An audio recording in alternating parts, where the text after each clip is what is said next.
Now, let's talk about the inflation numbers today.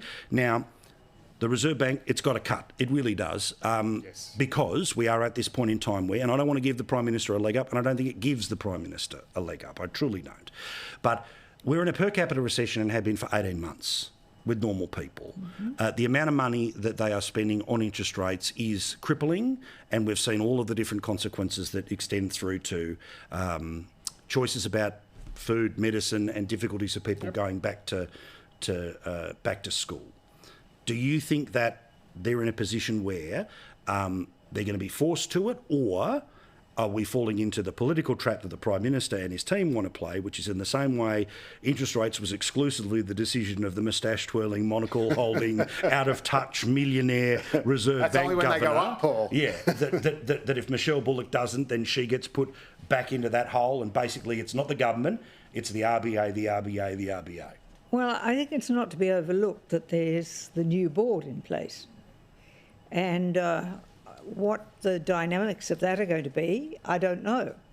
But with it coming down to 3.2, obviously that's very close to the 3%. But what really counts is what you pay at the supermarket. 100%. What you pay for your fuel, what you pay for your electricity, and the big one that hits you whammy is insurance. Now, they are all going through the roof. Services are lying at 4.3. So there is an expectation that when interest rates come down, and presumably the banks will follow, and there will be a reduction of your mortgage payments, but they expect other costs to come down too. But clearly the way electricity is provided, or not provided as the case may be, that's not going to come down, it's going to continue to rise. And with regard to what happens at the supermarket, those prices aren't going to collapse either.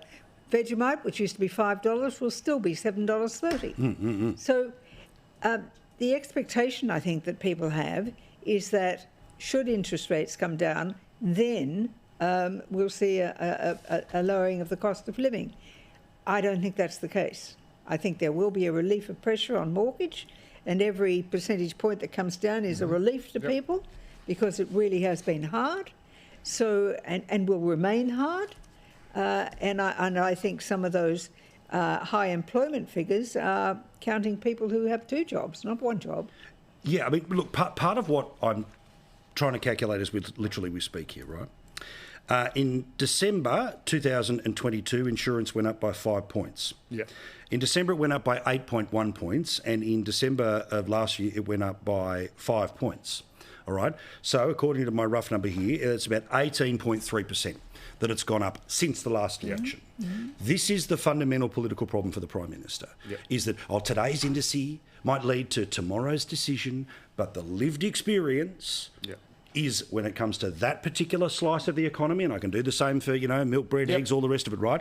The reality is the bloke who stood there, how many times have I said, shown you the poster, I promised to lower the cost of living. Reality in insurance, 18%. And it hurts. Yeah, insurance premiums are absolutely shocking. I just got hit by one the other day, and it's the sort of stuff you don't even want to open the email. No, you don't even want to open the envelope.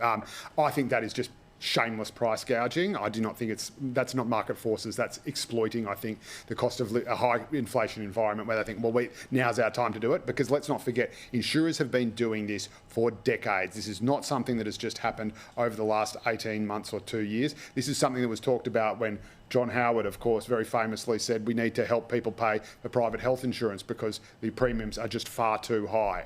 And so this is something that's happening that insurers have been doing since time immemorial. The 3.2 figure that you mentioned, that strips out those volatile things like power and fuel. And so that is obviously the one the RBA is watching. The headline rate is at 2.4, which is lower than everyone expected, which even then everyone thought would be enough for the RBA to cut rates. So I think by its own measure, the RBA pretty much, based on everything it said today, it pretty much has to cut rates. The thing is that the new board hasn't actually come into. But when Albo says the worst of it is over, or we're over the crest, he can point to that. But if the reality is that the only way you measure it is by whether the increases have increased or whether the increases are not as big as the previous increases, the reality is the question that Peter Dutton's going to put is, compare today to 3 years ago. No, that's right. But because inflation is so low, it is now below wages growth. So inflation is now at about 2.4, wage growth is about 4.5. So that means, yes, that jar of Vegemite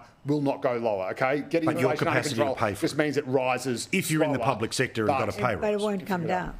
Yeah, I haven't had a pay But the rise. bottom line is the Treasurer came out and said, this is what we've been planning for. We've done all this. Yeah. So he's really saying we've been planning to have your cost of living remain stable. Yeah, I mean, in the same way, this it's is not using gonna come Chalmers' down. logic against No, himself. but Remember, it Chalmers will says... go down compared to wage. So No, wages will rise higher than inflation. That is where they are right now. I know it hasn't flowed He said literally, through. this is what we've been planning for. To try to bring it down. He didn't plan for the crisis to happen in the first place. He said this is what we've been planning for. And it's soft not going to be landing. better for people. It will eventually, because while prices will not go down, they will rise at half the rate of wages. It'll be right in 2030.